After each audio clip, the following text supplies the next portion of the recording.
Well, hello everybody. This is Naturalist James Anderson from the Marion County Park District. I hope you're all doing well, keeping safe, keeping cool during this hot summer days. I know it's been a while since we've done a reading. I hope you've been following our Facebook Live for the Kiddos at the Park Outdoor Preschool program. I know we've been reading some books on there as well. But today I'm at the Myers Woods Nature Preserve. Today is a beautiful day. It's not too hot, not too cold. It just seems just right. And I know I've kind of mentioned this before, but it's kind of funny when we first start doing this series of the book reading.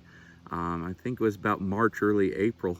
And definitely everything looked a lot different there in the background. Definitely didn't look like it does today. So, but yeah, definitely looks a lot fuller, a lot really beautiful, doesn't it? So, I have a book, and today we're going to be reading the Frightened Little Owl. It's by Mark Ezra. I don't know if that's how you pronounce it. And pictures are by Gavin Rowe. And let us begin. Snug in a nest in the tallest tree sat a little owl who looked like a feathery ball with big golden eyes. Each night she watched her mother spread her wings and glide silently over the treetops to hunt for food.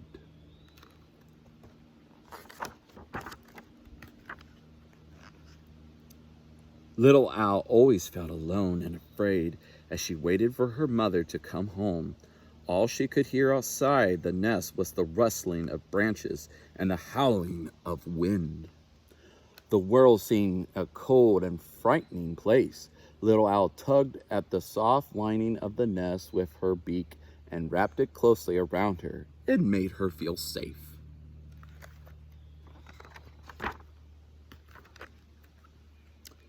"You'll soon be able to fly just like me," said Little Owl's mother. "Just imagine how wonderful it will feel when you can soar silently in the night with the wind beneath your wings."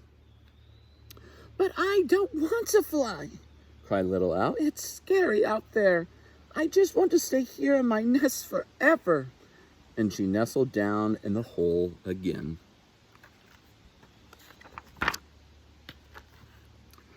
"Come with me," Little Owl's mother said one evening. "Come and choose your own supper tonight. You'll enjoy that." Little Owl scrambled after her mother onto a branch, but when she saw how far it was to the ground, she felt dizzy. "I never want to fly," Little Owl cried as she edged her way back into the nest, and Mother Owl flew off alone.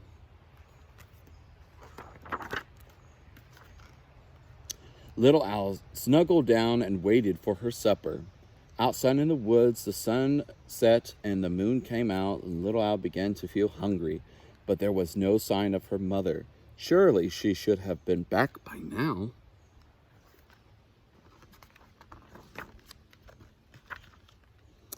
Little Owl was very worried. What if something awful had happened to her mother? Little Owl plucked up all of her courage and hopped out onto the branch. Somehow she felt less dizzy than she had before, and the ground didn't seem so far away. Trembling, she took another step.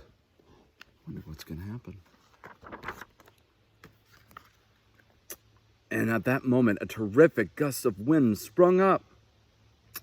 Suddenly, Little Owl lost her footing. The next thing she knew, she was trembling through the air. Without thinking, she spread her wings, and she was flying. Flapping madly, Little Owl tried to reach her own branch, but the wind was too strong, and she was buffeted to the earth.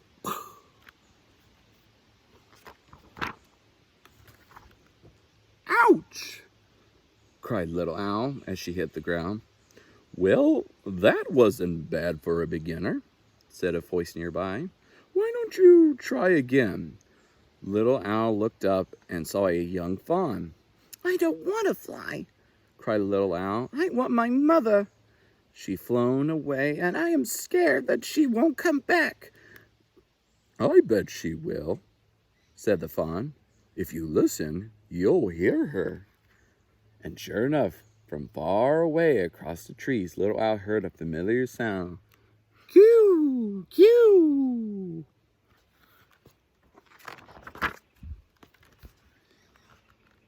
Yes, that's her, cried Little Owl in excitement.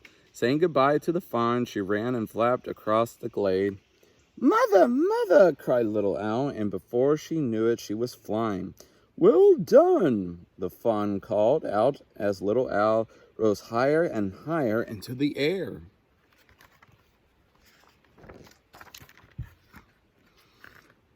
The young owl flew on, but her mother always seemed to be just ahead of her.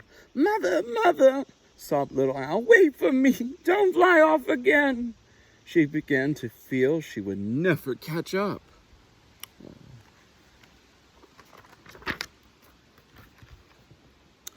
In her hurry and fright, Little Owl bumped into a tree. She fell into the ground, disturbing a family of mice who were out looking for supper. Run! Screamed Mother Mouse to her babies. Run, it's an owl! There was a scuffle of tiny paws, and the mice vanished.